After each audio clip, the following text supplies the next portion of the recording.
Hi, Queen Vero, I'm not your regular queen. You must accord me my full respect. Bow when you see me, else you'll be punished. Mema Vero watches from her hut, smiling for the first time in years. She fuels the whispers. She tells people the curse has returned. She reminds them that curses do not disappear easily. She says perhaps Zara was never pure after all. Slowly, doubt spreads like smoke. Soon, Zara's hair disappears completely. The same people who once praised her now look at her with fear. They say she has been exposed. They say destiny has rejected her. Mema Vero steps forward boldly. She organizes angry villagers. She speaks loudly in public gatherings. She points out that other women still have their hair, while Zara alone has lost hers. She claims this is proof that Zara is no longer chosen. The crowd grows restless, protests rise, drums beat in anger, not celebration. Mema Vero stands among them, shouting louder than anyone. Inside the palace, the king and the prince watch everything closely. They see through the lies. They recognize the familiar pattern of jealousy. But they do not act immediately. Instead, they plan. One morning, the king makes a shocking announcement. Queen Zara is dethroned. The words hit the village like thunder. Zara is removed from public view. The palace doors close against her. Some villagers celebrate, believing justice has been served. Mema Vero and Vero rejoice openly. They think they have won, but it is all a lie. Zara is not abandoned. She is secretly moved into a hidden palace within the main palace grounds. Only the king, the prince, and trusted guards know. The prince visits her often, holding her hands, reassuring her that the truth will soon be revealed. Though her heart is broken, Zara remains calm. She trusts destiny. Mema Vero, believing victory is hers, grows bolder. She travels to a distant village where she meets a powerful herbalist. She tells him her plan to make her daughter Vero the chosen queen. The herbalist gives her a potion to rub on Vero's head, warning her strictly that rainwater must never touch it. Mema Vero laughs. She believes queens do not walk in the rain. Vero uses the potion. 2 days later, her hair begins to grow. Within a week, it becomes long and shiny. Mema Vero pays gossipers to spread the news. The village begins to whisper again. The king advises the prince to marry Vero, pretending to accept her destiny so they can watch her closely. Vero enters the palace as a bride, proud and loud. The trap is set, and Zara waits in silence. As destiny prepares its final move, Vero enters the palace as a bride, but peace does not follow her. From the first day she steps into the royal compound, her true nature begins to show. She walks with her head high, her newly grown hair swinging proudly behind her. She believes the throne already belongs to her. Even though no crown has been placed on her head, she speaks to servants with sharp words. She shouts at guards as if they are animals. She orders people around, not with authority, but with arrogance. Those who bow to her do so out of fear, not respect. Mema Vero visits the palace often. Each time she comes, she walks boldly, as though she owns the place. She whispers into her daughter's ears, reminding her that power must be enjoyed before it slips away. Vero listens carefully. Together, mother and daughter taste power like sweet wine. Vero begins to misuse the palace resources. She orders guards to leave their duty posts and enter farms to catch live animals for her mother. Sometimes it is a goat. Sometimes it is a ram. Other times, she demands bushmeat. The guards hesitate, knowing such orders are wrong, but fear forces them to obey. When animals are no longer enough, Vero's greed grows. She starts picking chickens from the palace grounds. Not ordinary chickens, but the ones reserved for sacred purposes. Elders whisper warnings. Servants plead with her. Guards try to advise her quietly. But Vero refuses to listen. She believes nothing can touch her. Meanwhile, Queen Zara remains hidden inside the secret palace.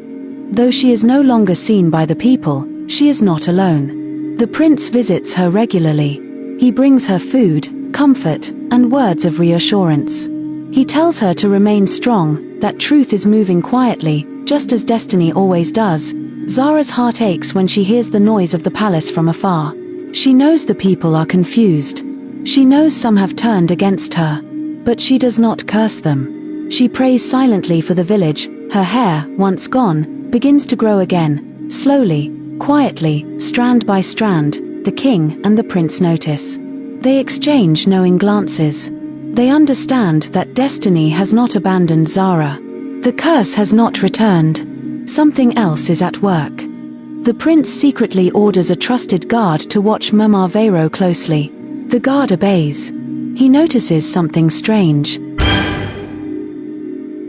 No! Vero, the rain must not touch your hair! It is finished! The prince secretly orders a trusted guard to watch Mama Vero closely. The guard obeys. He notices something strange. Mama Vero often leaves the village. Sometimes once a week. Sometimes more. One day, the guard follows her. He trails her quietly through bushes and narrow paths, far beyond the village boundary. Mama Vero arrives at a hidden shrine deep in another village. The guard hides and watches as she speaks with a powerful herbalist. He hears her thank the man for helping her daughter grow hair. He hears her laugh proudly. The guard's heart pounds. He returns quickly and reports everything to the prince. The prince informs the king. At last, the missing pieces fall into place. They decide to wait. They know the charm has a weakness. The herbalist's warning becomes their hope, rainwater. The opportunity comes sooner than expected. One morning, Mama Vero visits the palace again. As usual, Vero orders food to be prepared for her. This time, Vero demands a chicken from the sacred items prepared for the yearly ritual to the heavens. This ritual is important. Once a year, the king offers sacrifice to thank the heavens for peace, harvest, and life. The items are holy. No one touches them before the ceremony. A guard kneels before Vero and begs her not to take the chicken. He explains the danger. He reminds her of the laws of the land. Vero laughs. She insults him. She pushes him aside and takes the chicken herself. Mama Vero smiles in approval. They prepare the chicken and begin to eat. As soon as the first bite touches their mouths, the sky changes. Dark clouds gather suddenly. The wind howls. Thunder roars loudly, shaking the ground. People look up in fear. Elders clutch their staffs. Then rain begins to fall, not gently, heavily, violently. Before Vero and Mama Vero can escape, rain drenches them completely. The water soaks into Vero's hair. Immediately, something terrible happens. Vero screams. Her hair begins to fall in thick clumps. Mama Vero cries out as her own hair starts to disappear. No! Vero, the rain must not touch your hair! It is finished! Within moments, both mother and daughter are bald. The crowd freezes. The king steps forward. His voice is firm. He orders an emergency meeting of the elders. The rain stops as suddenly as it started. Mama Vero trembles. She knows the end has come. Surrounded by elders, guards, and villagers, Mama Vero breaks down. She confesses everything. She admits to seeking the herbalist. She admits to the charm. She admits to framing Zara again. She admits her hatred and jealousy. The elders listen in silence. Then something unbelievable happens. Queen Zara steps out from the hidden palace. Her hair is full, long, shining. The people gasp. Some fall to their knees. The truth stands before them. The king declares Zara the rightful queen once again. He announces that the curse has been completely destroyed. The village erupts in cries of shame and relief. Mama Vero and Vero are sentenced to banishment, but Zara steps forward. She speaks calmly. She asks the king to spare them banishment. She wants them to remain in the village. She wants them to watch peace. She wants them to see what they tried to destroy. The king agrees. Mama Vero and Vero remain in the village, bald forever, humiliated and broken. The villagers gather before Zara and beg for forgiveness. They promise never to doubt her again. Zara forgives them. As she speaks forgiveness, something miraculous happens. Hair begins to grow on the heads of the villagers, men and women alike. The curse is gone forever. Peace returns fully. Zara reigns once more. Destiny stands unshaken. And the bald village is bald no more. Moral lessons. Jealousy and lies may seem strong, but truth, destiny, and goodness always prevail.